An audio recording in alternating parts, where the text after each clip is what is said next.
Okay, so I'm pretty happy. It seems like it's working pretty well. Um, Feel free to drop a comment when you're joining, and I'm gonna get starting. And yeah, if anything, don't worry about it. We're gonna post this into the group sections, and then you can watch the video onto the replay if this is not the best time for you. So I'm gonna start rough from the beginning. I'm gonna share a number of parts of my stories, and then all of them are gonna come together towards the end. So everything is connected to the next thing, and sometimes they're not in the most linear narrative way. I like to tell non-linear stories, and yeah, yeah. I'm gonna share segments of my stories, and then everything is gonna come together and do the final part of the video. So just a little bit of context about my background. I grew up in a very strict family. One of the things about my parents is they're very focused on their kids, so they put a lot of effort into and investments into us in the sense that they wanted me and my siblings. I have three older siblings, and they wanted us to have all this potential skills that they could give us to have the best life ever. So the best life possible. And since I was a little kid, I was going to piano classes, I was going to foreign languages classes, I was going to French and English classes. And when I was talking about 6 years old, I was first grade, I was doing piano and violin classes, and also I was doing French and English classes. So that's outside of the school curriculum, which is something which is very, very unordinary at the time. But my sibling was doing the exact same thing, and I didn't know that this is not a norm. I grew up in an environment where my siblings doing the same thing, and I was going to school where like people in school, they only have the school curriculum, and they were going home and play video games, where I just go outside and have fun. And it took me a long time to realize that my life is not a normal life. And I ended up talking to my mate at school, and then I realized that they have a different time after school, and I asked them what's going on. And I went to my parents and I asked them like, why is it that my mates at school, they go home and play video games, so just go out and play football, and I have to go to all these courses, and I have to learn all these things, and I have to get involved with so many things. And they told me something that is going to stick with me for the rest of my life. They said that it's because you're an Ungureanu. Ungureanu is my surname, and you'll succeed when other people fail. And this is something that stuck with me for the rest of my life, because now I have the mindset that everything is up for grabs for me, and then for me, the fact that somebody else fails in some fields doesn't make any difference. For me, I'm always looking at things like, this didn't work because I haven't tried it yet, which is a very powerful mindset, because other people's failure in some fields don't push me back, don't slow me down in what I want to do. Now, another part of the story is that I grew up in a former communist countries. So Romania was communist until 89, and I was born in 96. So just a couple of years after the fall of the regime, I grew up in that period of time. So something about the communist country is that you have absolutely no access to the exterior world. So there was very little knowledge into the country, from a physics standpoint, and also from a literature standpoint, from a television standpoint, from all the points that you can think of. There was very little knowledge about the outside world of Romania.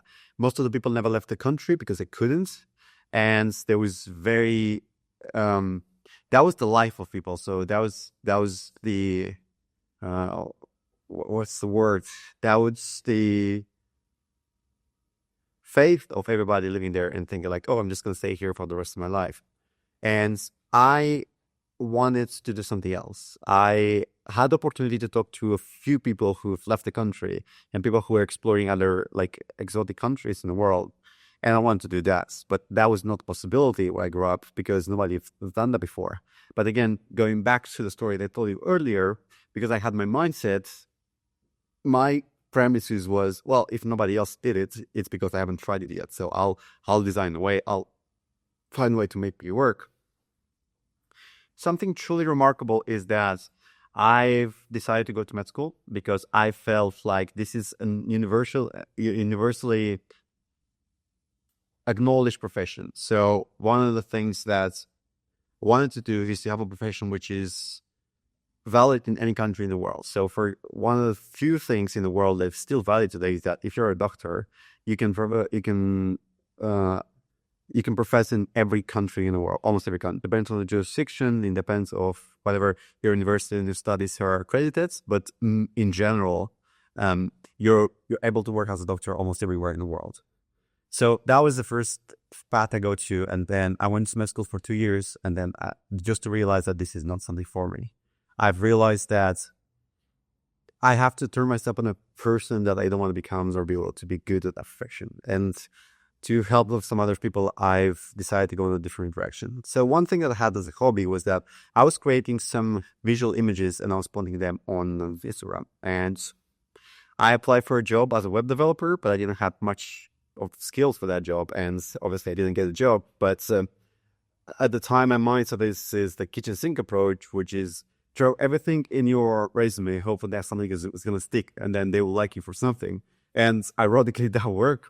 It was a very junior position. So I share my Instagram with these made up graphics that I put online. And the director of the company called me back. It's like, hey, listen, we can't hire you for this position because you don't have the skills that we need, but we have another position for a graphic designer that we need. And it'd be great to copy there. And this is how I got into the digital media part. And it was interesting because I never aimed to go in that direction. It was just a hobby of mine, but life took me in that direction. And I ended up starting a career in a digital design. So moving forward from the story, I was living in Romania and I was very convinced that I'm never going to leave the country. In the sense of living abroad, I was planning to travel, but I was always very tied to this legacy of being Romanian. And what happened is that my sister was living in Chicago at the time, and she invited me over for some bigger period of time. And I went there and I got the chance to experience the life abroad. And that was one idea that changed the world for me. It's very much like in the movie Inception, when something gets implanted into your mind, there is an idea and start growing from there, and then you can not get rid of it anymore. So it's like experience something that is beyond your spectrum of understanding, and then going back to your reality, and then you realize that it can't be there anymore because you want something more or else something else. And then when I came back from Chicago, I realized right away that I can't be Romanian anymore. And right away, I just put my papers down, and in a couple of months, I was on my way to London. So I moved to London.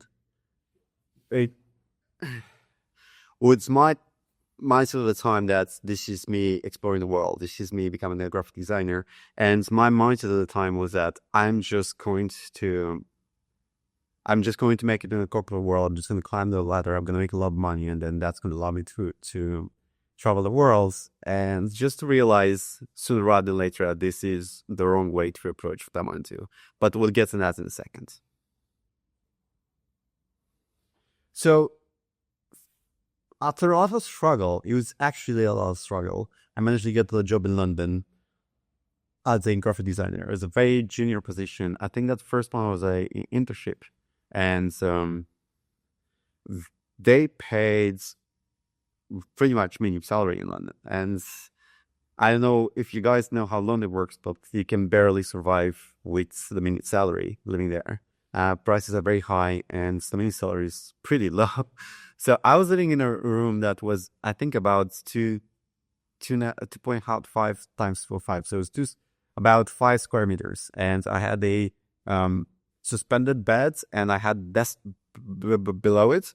And that's pretty much the room. So I didn't have any other thing for space. I was paying like 300 or 400 pounds for it, plus bills for that room. So basically, it was a stable job. I was making some money, but I was at the bridge of survival.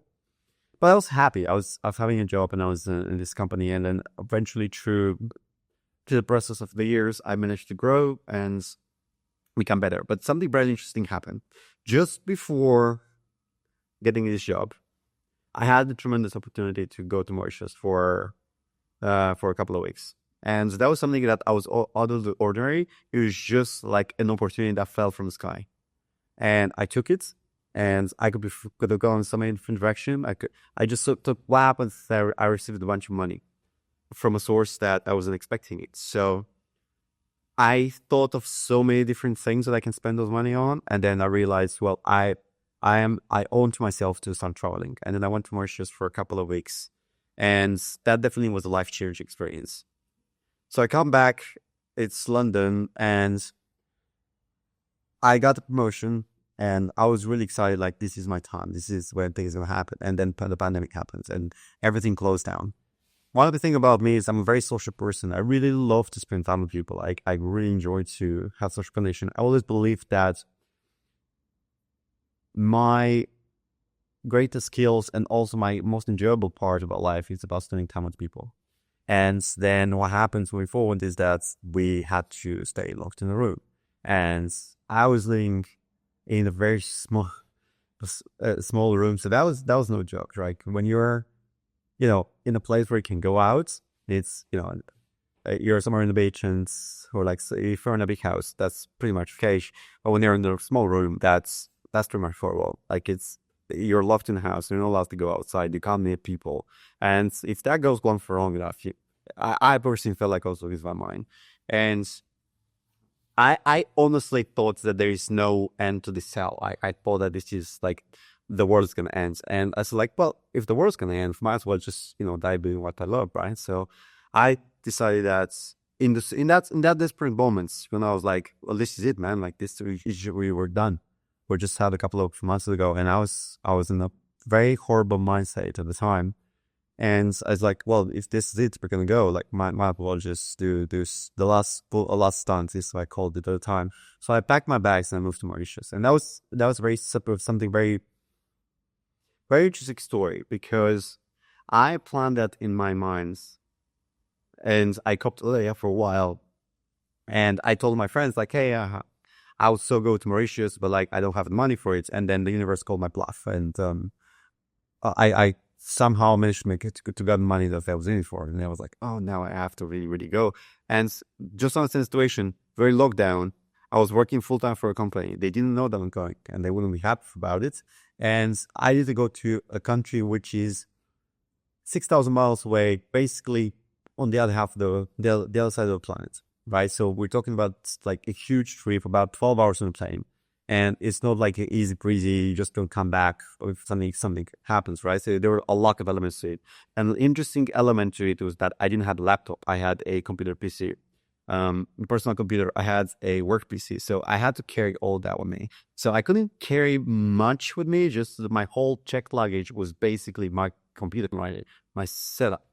But the good part is that I was traveling to Mauritius, so I didn't really need my like coats and jackets and everything. I just I packed a bunch of t-shirts, and I chose to go. And I picked a one-way ticket, and I was like, this is it, man. Like, I'm just going. And I didn't know what's going to happen to my life. I didn't know where is it going to take me. And it's like, I knew for sure that I need to make a change.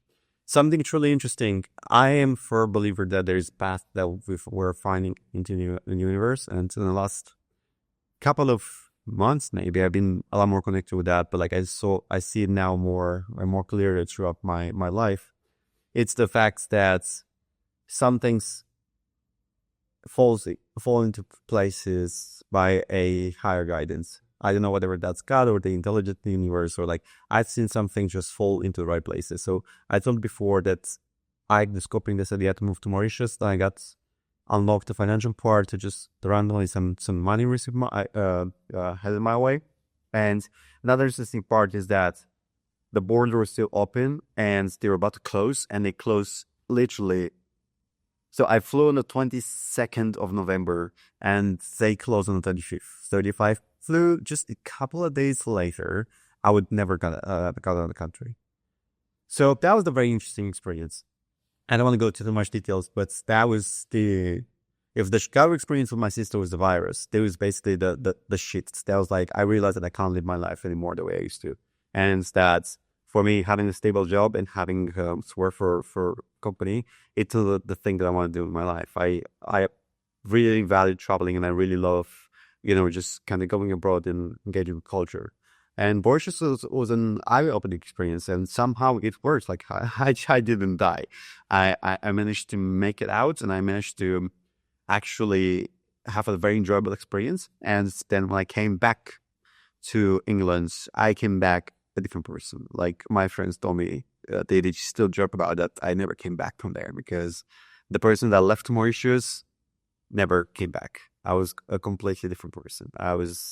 I had my heart and soul were somewhere away from London, because when I moved to London, I was like, this is my home now.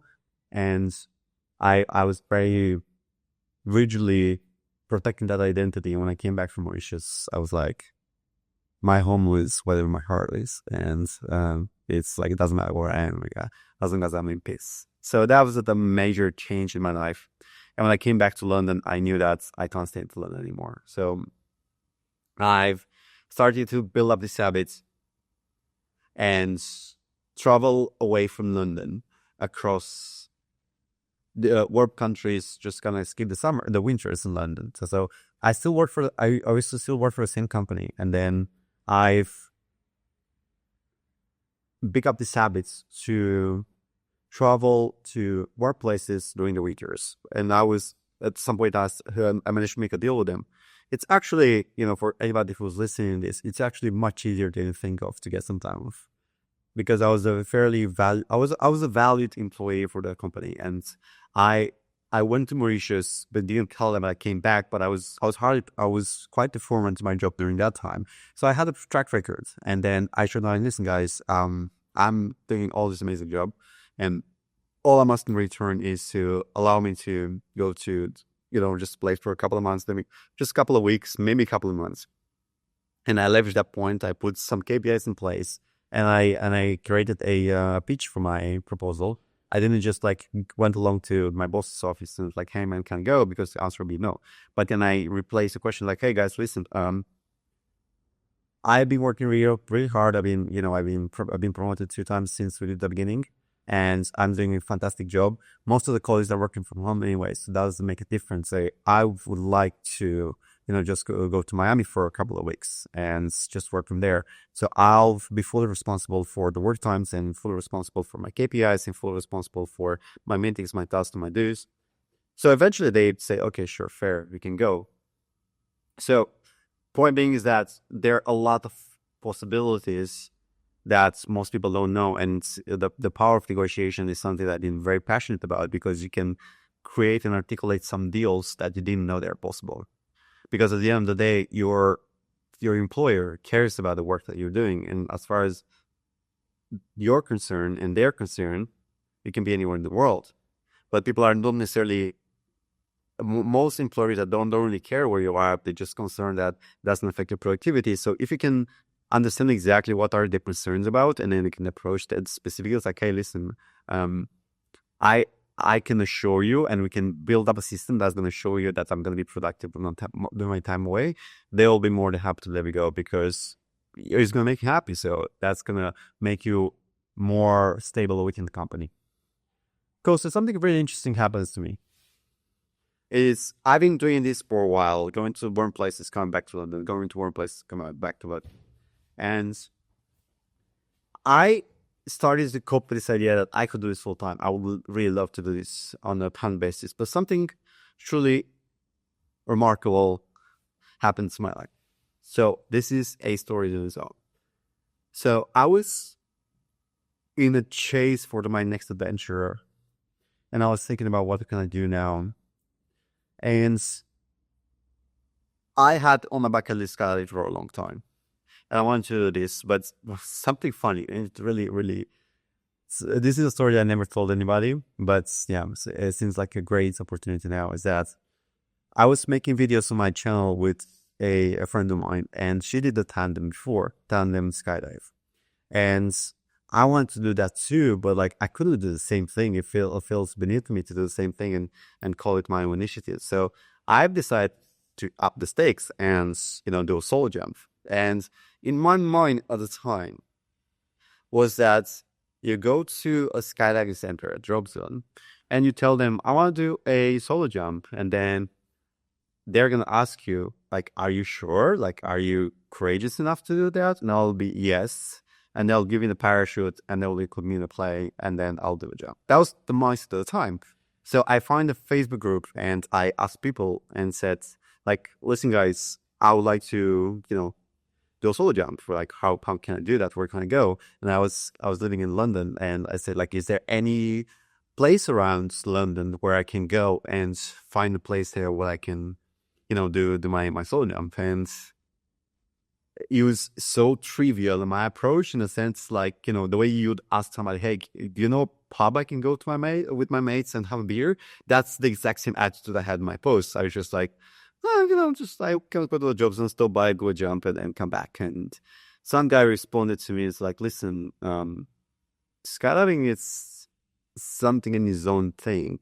And you need a lot of commitment and dedication to share will in order to be able to get it done. It's not like a trivial thing. You just go in the park and ask them for that. Like, you require commitments. You have to go through a process. You have to go through training, and there's a lot to it." And he recommended me to talk to somebody in Portugal. I never been to Portugal before, so I like to always pair up my experiences that's with a new location, because just it feels like a good opportunities to explore new locations as well. So here recommended me to talk to a guy called Junior and go to Portugal. And I was like, "Yeah, sure, I'll entertain the thought." So I call up Junior, and it's funny that Junior is a very good friend of mine now, and we just talked about a couple of days ago about this. So he responded me on the phone, and we talked for like a couple of minutes. I'm like, "Hey, Junior, how quickly can I do this?" And he's like, "Is it possible to do in 3 days?" And he's like, "Well, you can theoretically do it in 4 days if you're curious." It's like, "Yeah, just 3 days, I'm fine." I have a special kind of person. I went there with this plunky attitude, this arrogance, and she was like, "Sure, do you think?" And I'm like, how do I know? I've only been instructor for 15 years now. Like, well, what do I know? And I was like, "Sure." And then I booked my flight for, I'm not kidding, for 4 days. I'm gonna stay in Portugal for 4 days. I'm just gonna get it done. I'm gonna come back home here. And again, that was another experience that I never came back from it. I never came back to see in person. I went there, and something very interesting is that skydiving is one thing that takes a toll on your mental capacity. So the first jump, I was so exhausted by all the pressure and all the experience in itself and everything that I couldn't do another jump on the same day.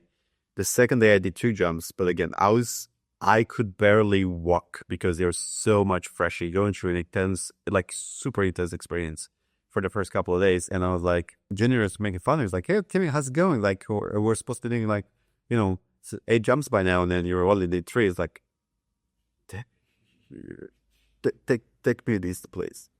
And yeah, I went there and didn't finish my parts, and I had come back there, but that wasn't the way. Next time I came to Portugal after a couple of weeks, I spent over 10 days there. I just wanted to have some fun and do a bunch of jumps and enjoy there.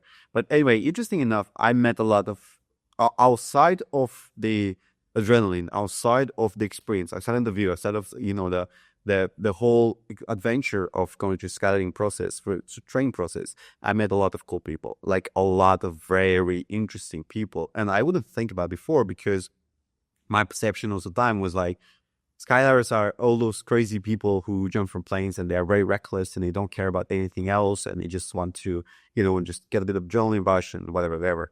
And then I realized, well, those are really calculated people. And if I could summarize skydiving to not skydiver, but like how we are compared to to somebody that doesn't understand, is like, we're crazy enough to jump, but we're sane enough to land safely many times.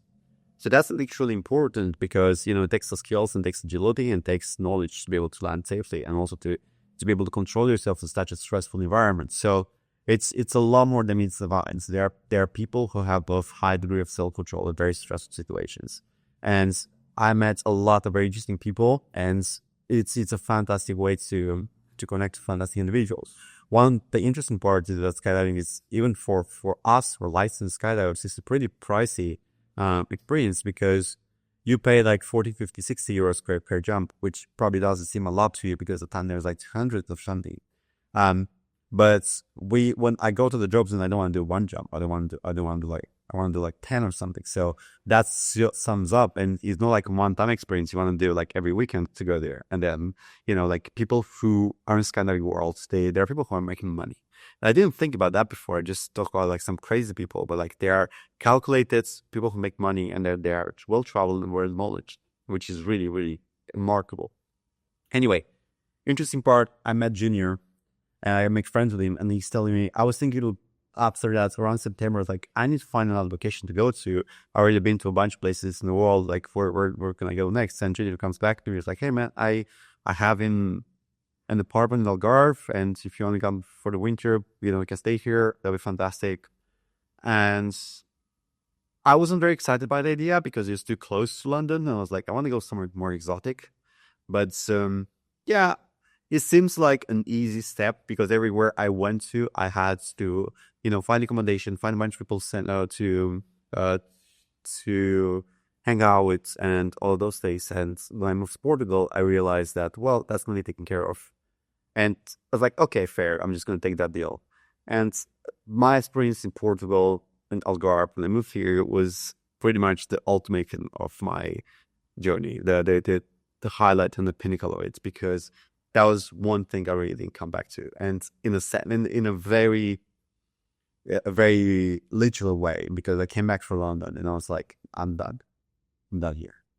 After I went to Portugal, I lived in Algarve, and I came back to England, and I lived for another couple of months in London. I was like, no, I'm done. Like I knew for a fact that this is me done. And right away, I packed my things. I mentally prepared for that, and I moved indefinitely to Portugal.